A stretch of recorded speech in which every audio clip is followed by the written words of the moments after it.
Bonjour, nous sommes le mardi 24 février 2015 et je voudrais vous parler du mal français, en reprenant une expression, je crois, qui est d'Alain Perfit.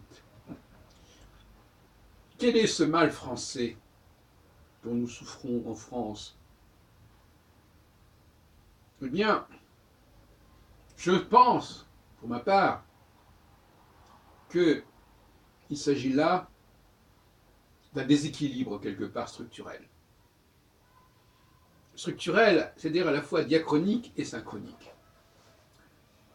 Il y a des valeurs qui ont pris trop d'importance en France aux dépens d'autres valeurs.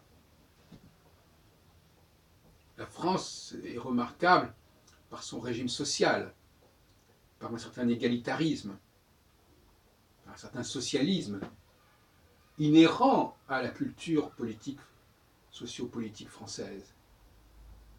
La France pratique une politique sociale. Et le revers de la médaille de cette politique sociale, c'est qu'elle ne privilégie pas suffisamment, elle ne recherche pas, elle ne détecte pas, elle ne distingue pas suffisamment ceux qui sont remarquables, je dirais, ceux qui ont des potentialités supérieures à la moyenne, ceux qui ont réalisé des choses extraordinaires, qui sortent de l'ordinaire, qui sortent donc de l'ordre normal des choses. Et en ce sens-là, les créateurs ne sont pas reconnus à leur juste valeur, parce que, tout simplement, ça remet en question un certain statu quo social, égalitaire, qui est profondément ancré dans la psychologie française, dans l'inconscient collectif français. Et on retombe dans le problème de la subconscience. Donc il y a quelque chose là qui fait que on va dénier, on va nier, on va castrer, je dirais d'une certaine manière, on va nier qu'il y ait des êtres supérieurs. On va se gausser de toute prétention à être un peu mieux que les autres. Et on va brimer ceux qui ont fait des choses que les autres n'ont pas faites. C'est cela, à mon avis, le mal français. Alors, je parlais de déséquilibre. Je veux dire par là qu'il ne s'agit pas nécessairement de nier l'intérêt d'une politique sociale, bien évidemment. Mais on sait, de toute façon, ce sont des choses qui ont été rebattues, on sait qu'il faut aussi qu'il y ait une dynamique créatrice, qu'il y ait une productivité remarquable, qu'il y ait tout simplement des produits qui soient valables, qui soient vendables, qui soient concurrents. Et justement, le problème de la France, c'est qu'elle n'est pas assez compétitive. Et elle n'est pas assez compétitive parce que tout simplement, elle ne cherche pas, elle ne valorise pas l'excellence. Elle se méfie de l'excellence. Elle la rabaisse, sinon elle la nie. Peut-être pas de façon absolument systématique, mais il y a un climat général, une mentalité générale qui n'est pas propice à la reconnaissance de l'excellence et qui est plutôt propice à la dénégation de l'excellence. Et toutes les revendications égalitaires vont dans ce sens-là, nécessairement. On va nier que celui-ci est supérieur à celui-là.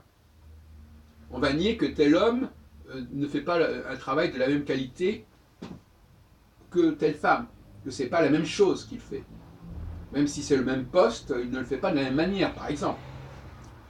On va nier que les personnes qui viennent d'arriver, qui sont des immigrés récents, ne soient pas tout à fait au même niveau que ceux qui sont déjà installés et qui ont complètement intégré les valeurs et les pratiques locales. Donc on est dans un processus de dénégation qui est typiquement, disons, de gauche, sinon gauchiste, et qui peut avoir des avantages, bien entendu, mais qui ne peut pas être la norme permanente et qui doit périodiquement laisser la place à un processus inverse. Et c'est cette espèce de balancement entre deux modes de valeurs qui, en France, fonctionne mal. Bien sûr, c'est un peu ce qu'on pourrait appeler de l'alternance. Mais ça fonctionne mal parce que ça n'est pas équilibré. Parce que euh, les politiques sociales sont mieux vécues, mieux comprises que les politiques de compétitivité. Bon. À partir de ce moment-là, il ne faut pas s'étonner que la France soit distancée sur le plan commercial. Euh, Parfois, on ironise d'ailleurs sur certaines innovations françaises qui n'ont pas forcément eu tout l'impact économique souhaité. On pense au Concorde, par exemple. Il y a des projets qui ne sont pas concluants.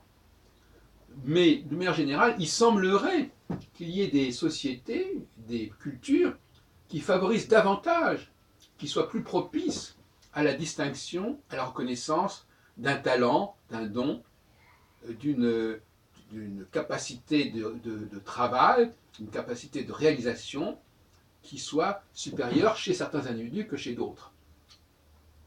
Et c'est à mon avis là le point faible de la culture française, et si on n'y remédie pas, eh bien elle risque de dépérir progressivement. Même à la limite, les Français ont même du mal à se mettre en avant, à la limite. Par exemple, en ce qui concerne la langue française, beaucoup de Français sont très réticents quand on leur dit que la langue française a un rayon particulier, qu'elle elle a exporté un très grand nombre de mots à l'étranger, etc. Et que donc elle est différente, elle a une force particulière. Même ce langage-là ne passe pas tellement bien.